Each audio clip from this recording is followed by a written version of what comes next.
Come on in, pull up a chair, take a load off, because today I am going to take a first look and page through Tyranny of Dragons for 5th edition Dungeons and Dragons. This is a special collector's edition, which is hitting stores on October 22nd, 2019.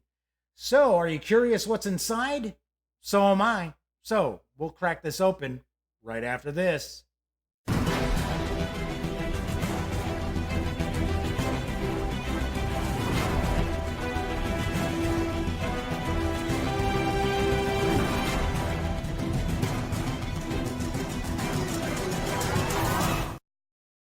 Howdy, howdy, howdy. I'm Jeff McAleer, your host here at the Gaming Gang channel. Welcome back. As I mentioned in the open, today I am actually going to take a first look and page through Tyranny of Dragons for Dungeons and Dragons for 5th edition. It is a commemorative volume which actually collects the first campaign, which was released in 2 books, originally 5 years ago when Wizards of the Coast released 5th edition Dungeons and Dragons. So, Tyranny of Dragons is from Wizards of the Coast with an assist by Kobold Press as well. As I mentioned, this is going to be available in your friendly local game store on October 22nd. It will carry an MSRP of $49.95. Let's move on over to the camera and take a peek inside Tyranny of Dragons. So we've got Tyranny of Dragons laid out here, and we're going to jump on in and take a peek. Of course, this is the special. This is a collector's edition. So the suggested MSRP on this is $49.95, as I mentioned, kind of in the opening.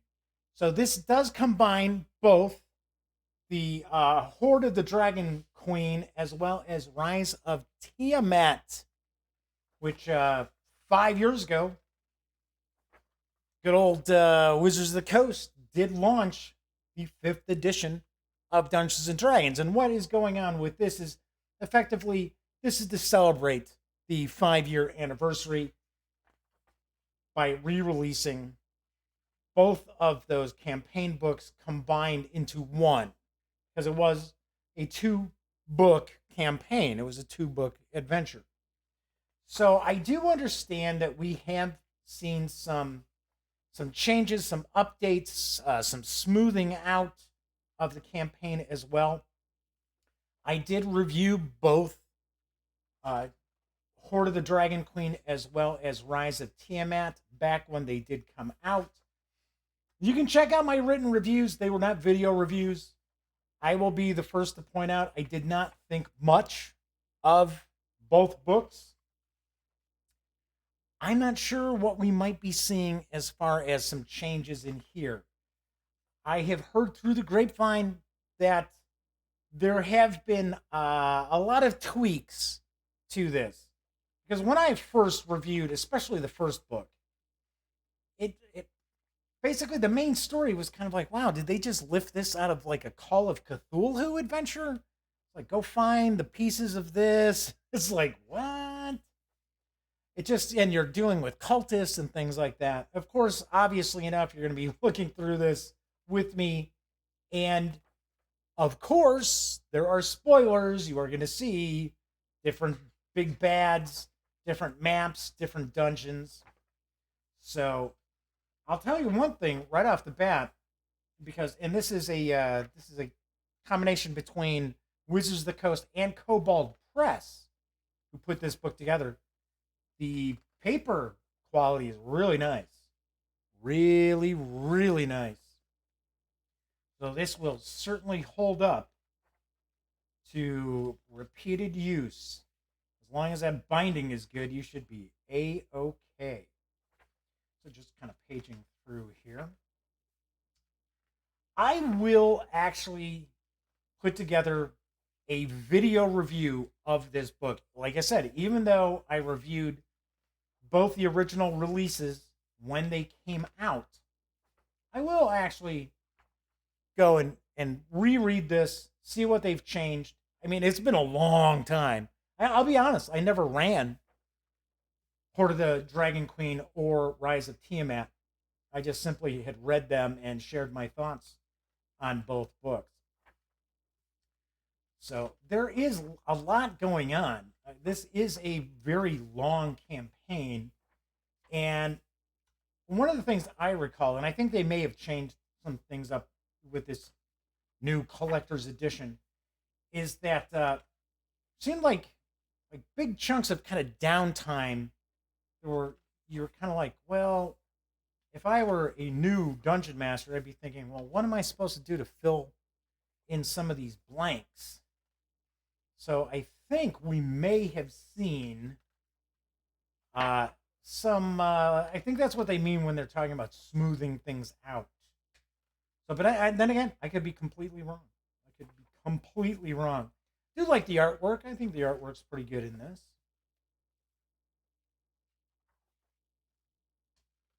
It all, for the most part, has kind of a kind of a standard running through it.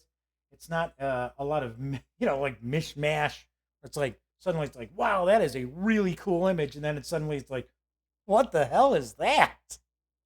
So now we move into Rise of Tiamat.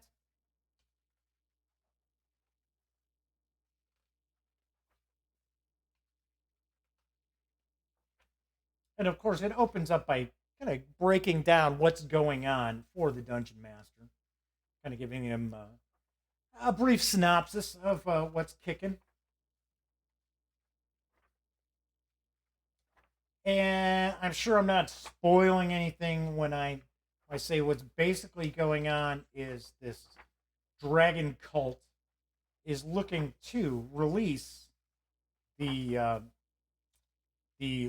like Lord of Dragons Tiamat from her banishment, basically to, if I remember correctly, one of the levels of hell.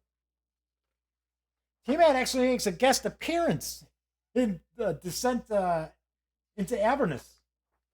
So that was kind of interesting. So you could actually kind of, if you're trying to run this with your different characters in that, which I know usually what'll happen, and this is what's a little different with modern Dungeons and Dragons and many modern role playing games, is that these campaigns are kind of designed for you to take a character from first level through, let's say, 14th, 15th level. We did have the one recently, wasn't it Dungeon of the Mad Mage, where it was supposed to take you up to 20th level, if I remember correctly. But what happens is that you have these player characters that go through big long campaign and they, become, demigods practically. And then it's sort of like, well, that's it. That's the end of the story. And you're like, now what do I do? It's pretty much, well, gonna retire that character, and you start up a new character. So, and a new adventure. Which is fine. I mean, I like that, but I mean, back in the old days, you would have players that had the same character for years upon years upon years. Because leveling up tended to be a much slower process in old school. Whereas it used to be, well, if you don't have the experience points yet, can't level up. Whereas in 5th edition, there's certain areas where the dungeon master is told, well, this is a good point where you would level the characters up, regardless of victory points. If they've completed this portion of the adventure now, they should be level 4, just so that the monsters and things like that they're going to face are balanced. See, that's one of the big differences between modern role-playing games and old school role-playing games. The old school role-playing games don't really have any sort of balance to it, whereas the newer games try. Although I tell people all the time, 5th edition has a lot of throwback to OSR. People don't believe me, and I'm like, yes, it really, really does. So we get some different appendices. We had some magic items, got some new monsters, some NPCs. Some of the character arts is I'm not going to say bad, but a little weaker on some of those NPCs that we were seeing. Just didn't look right. This is brand new, so this is new. We get a concept gallery. We got a concept gallery with Descent into Avernus as well, with some concept art. It's a little different. This is more showing us some full page art, whereas Descent into Avernus was more a lot of sketches, things like that. For a special edition, for a commemorative edition, this is pretty cool. I like this. If this were actually an adventure, this was an adventure book, I would be a little like, okay, what's up with this artwork, man? I want story. I want gameable material.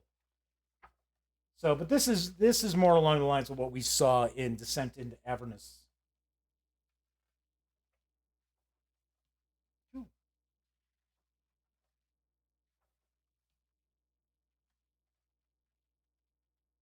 These are the Cultists Masks here, which we did see a little bit of this in Descent into Avernus as well. Some of these Cultist Masks.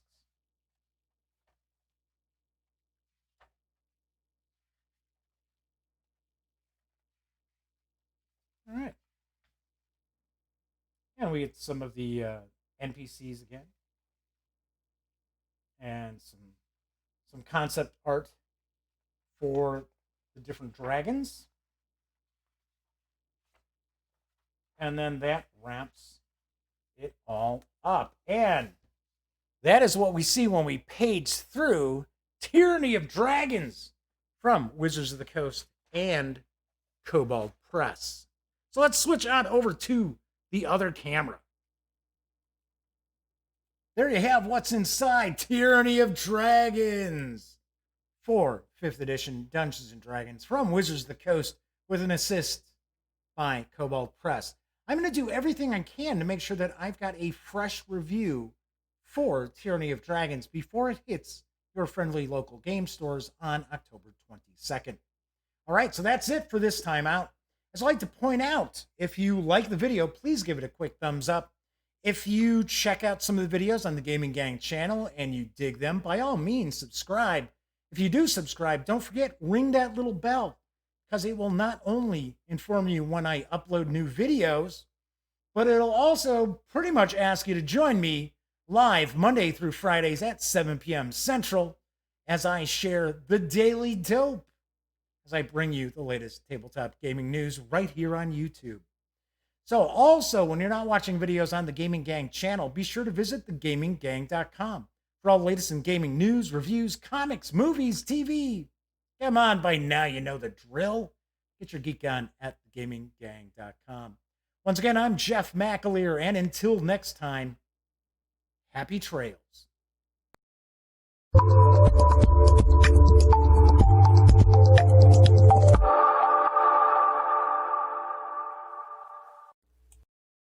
Zoobadoo-badoo-badoo-boo-boo. Zoobadoo-badoo-badoo-boo.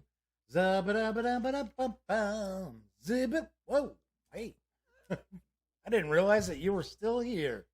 Well, if that's the case, then allow me to share the following information with you that I only have 20 seconds to do. So let's all take a deep breath.